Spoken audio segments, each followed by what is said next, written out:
Shalom, shalom, Yasharal. I pray all is well. I stir up the nation on purpose, baby.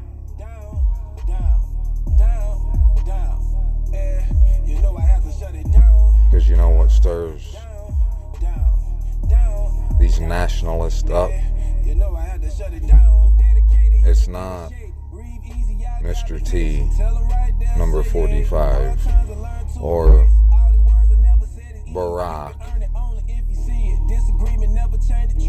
It might be the Supreme Court's ruling on more than likely the most familiar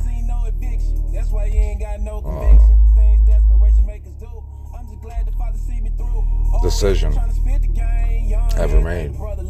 They might get a little stirred up over that, but I can't say for sure because I'm just an employee. That's boss matters, and if that happens, it happens. But what I can say, because I have plenty of facts and evidence to back it up, and that's Yahuwah and truth stirs these people right on up, gets their panties all twisted right up in a bunch. But I'm not hating on them. It is what it is. It is the reason, the trigger mechanism that launched this channel. Yes, it's to give all esteem to the Most High, Abba, Yahuwah, 24/7, 365, 364. It was no one will listen.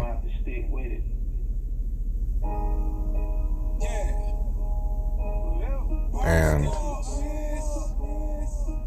being someone that has front row experience in this very subject, I can with no problem say that only the truth in the name of the Most High and His Ruach stirs these people up. And they don't have an explanation for it either. It's what is operating right above them that's been meddling in their affairs from jump, that has them to where only worldly matters is acceptable. And that goes for these Christians that are talking JC smack. They can talk that all day, and at the same time they can talk Justin Bieber or Netflix, murder and lust and adultery, because it's all the same thing. It's nothing but lies, regardless of the denomination, the location,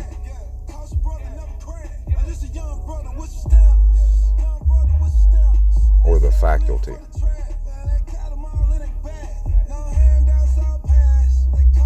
It doesn't matter because there's no truth, no substantial, much needed truth.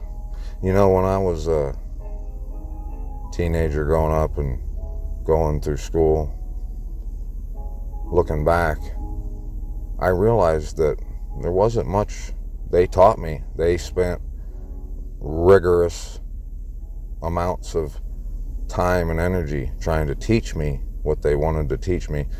I don't think any of that ever has helped me, really. But what I would have loved to have learned was how to maybe interact with a police officer when they pull you over, pitching a tent to get you bent.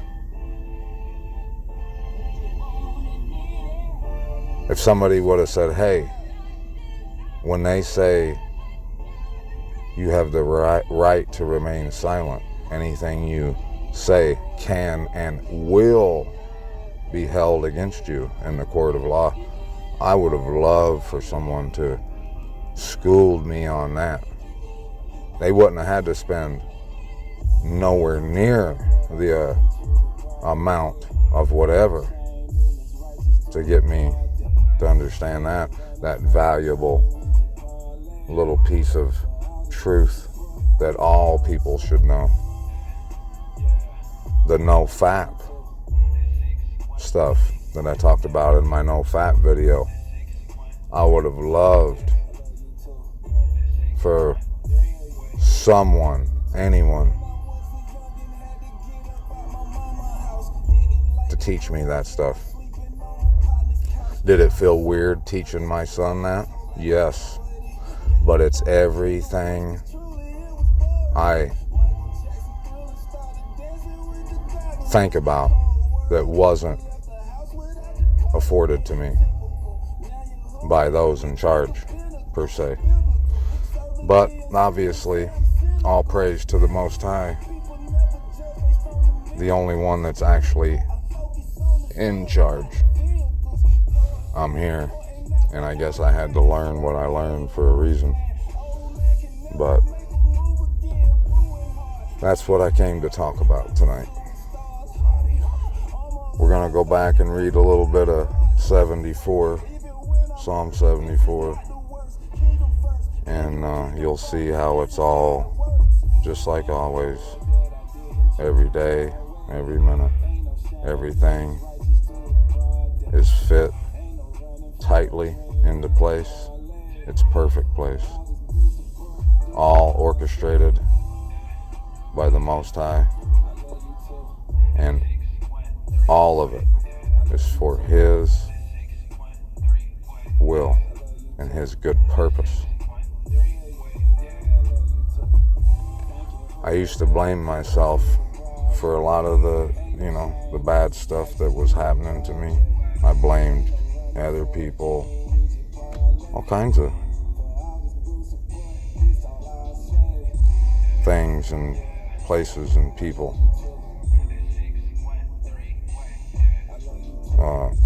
A lot of times I took no responsibility for what I'd done, but I never would have imagined that the things that happened to me was actually done because, like it says, all things are done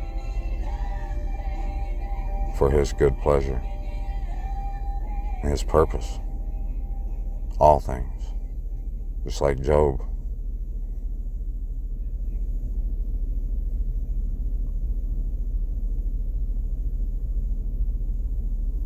The Ruach HaKodesh, the set-apart spirit, the spirit of truth, the Messiah said, would guide us to all truth.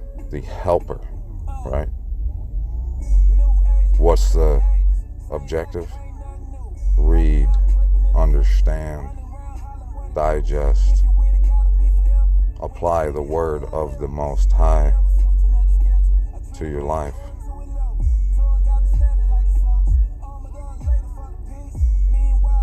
That's the objective.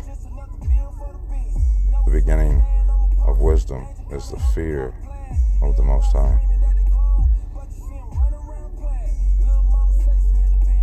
If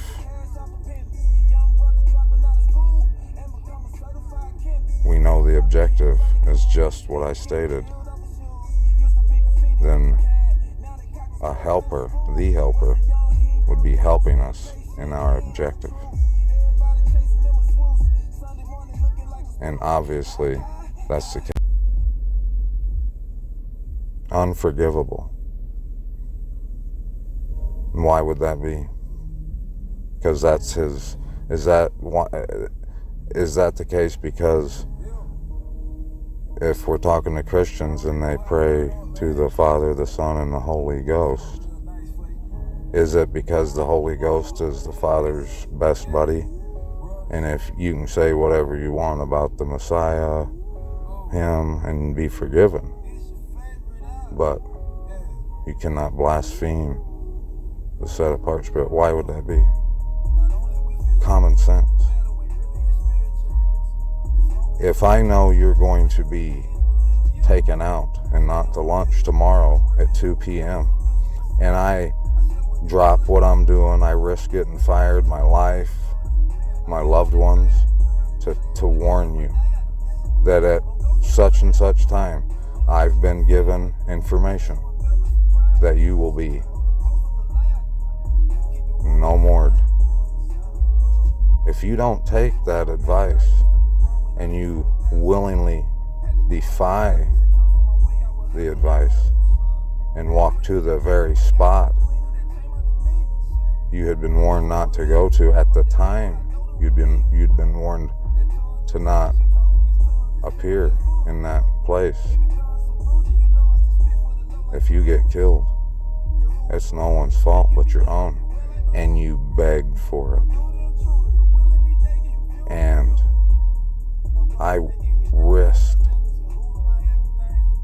whatever you want to imagine to help you avoid that outcome by giving you a heads up. He comes here too with the two-edged sword that comes out of the mouth of the Messiah, speaking only the words of the Most High. It is made understandable to us, which, being understandable, pierces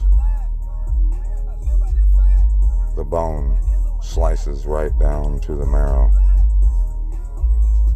The two-edged sword, revealing truth, necessary truth, which you take it however you want. You either use it to your health and life and well-being, or you deny it out of pride or fear of the world and what it will think, and die. The choice is yours. But when the appointment of the Most High is made, and He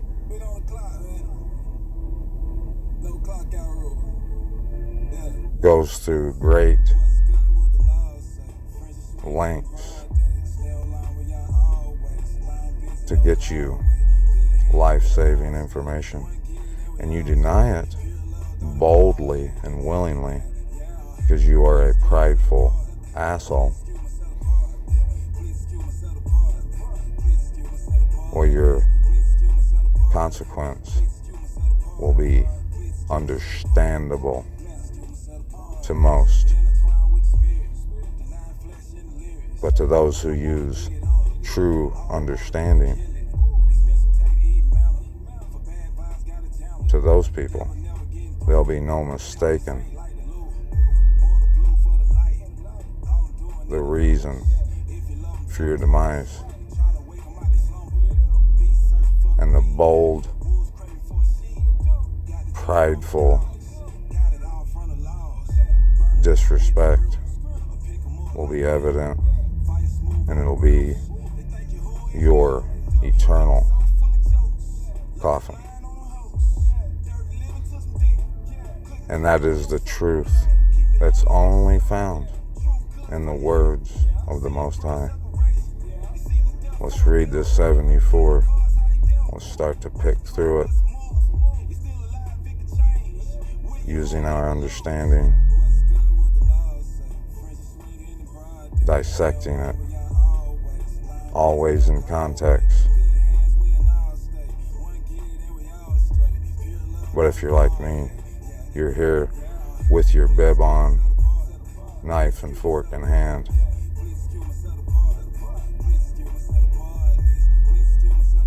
The dinner bell should have rang long ago. In reality, it never stops. Oh, my Most High, why do you forever reject us? Why does your displeasure smoke against the sheep? The sheep of your pasture. Remember your congregation you did purchase of old, the tribe of your inheritance. You did redeem this Mount Sion where you have dwelt. Lift up your steps to the endless ruins. The enemy has done all evil in the set-apart place. All evil. Your adversaries have roared in the midst of your appointments. They roared with chest poked out and flared with all boldness and pride, shaking their fist with no understanding, believing that they have any capabilities of anything more than wiping their own ass. They have set up their own signs as signs. It seems as if one had lifted up axes among the thick trees, and now all its carved work they have broken down with axe and hammer. They have set fire to your set-apart place. They have profaned the dwelling place of your name to the ground. I'm going to stop right there. Verse 7. How do you suppose they profaned the dwelling place of your name to the ground? Set fire to your set-apart place. We know that the temple is our bodies, but the set-apart place, did they set fire to the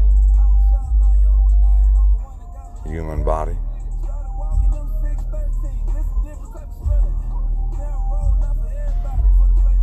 Or did they tell you, like they do with all truth, a lie? Tell you that the land, the set-apart dwelling place of his name, is in a direction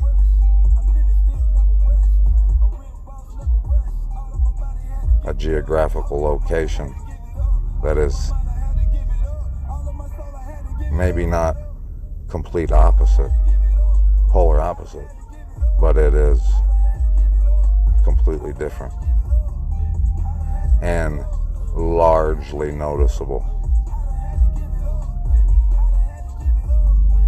But the truth of all that, of any discussion we can have, can be found in the Word of the Most High. And if you can prove me wrong on that one, well, I got some tricks I can do for you. But don't get excited. I'm not a trickster.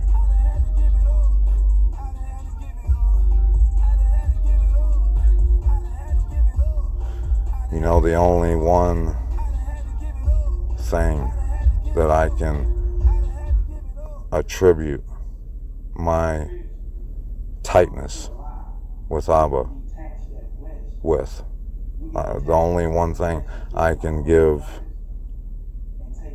I can put all responsibility on for bringing me to the tightness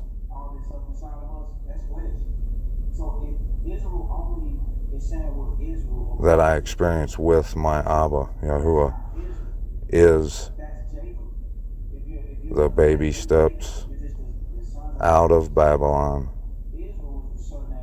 towards the Most High, but against the grain. And let me tell you, I often say there needs to be a better word or a title. And if there ever would be a time where we could use one that had a little more emphasis included in it, describing something, it would be when I say against the grain. Because when you go against the grain, truly, they're gonna hate you, bro.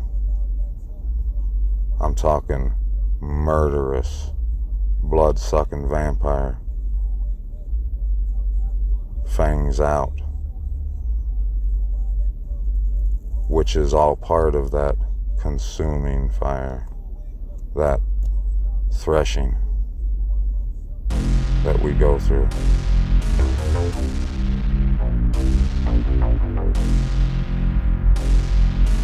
The reason these people roared in the midst of the Most High's appointment, because they had no truth, which is the rock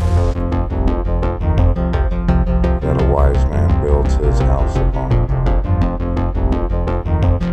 They roared because their house is built upon sand, constantly get washed away. And out of ignorance and stupidity, they blame and roar on the chance they got. Which, like I've said before, is the equivalent of sticking your own head up your own ass, if it were possible.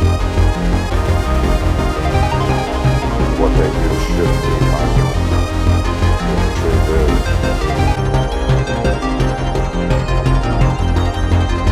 it's fact. I pray all of y'all are using understanding, and that someone that has never noticed the truth, the word of the Most High regarding the dwelling place, the set apart mountain of the Most High, I pray that you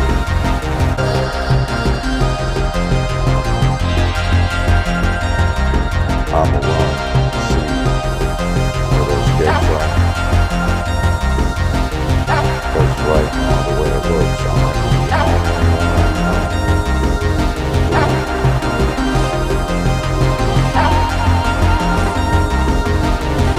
has had that truth confirmed. And I have all of it.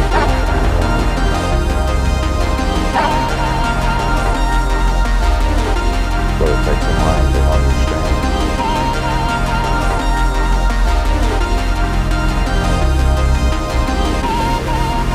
Pray you are well.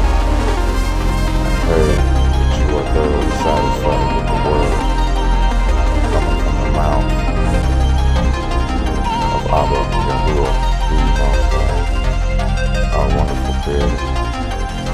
I pray that you lift up your voice as loud and as broad as I am able to give all honor, all praise, all glory, all esteem to the Most High, Abba Yahuwah. That is his name. Get it twisted. Get bent for good. I love you. Walla Walla.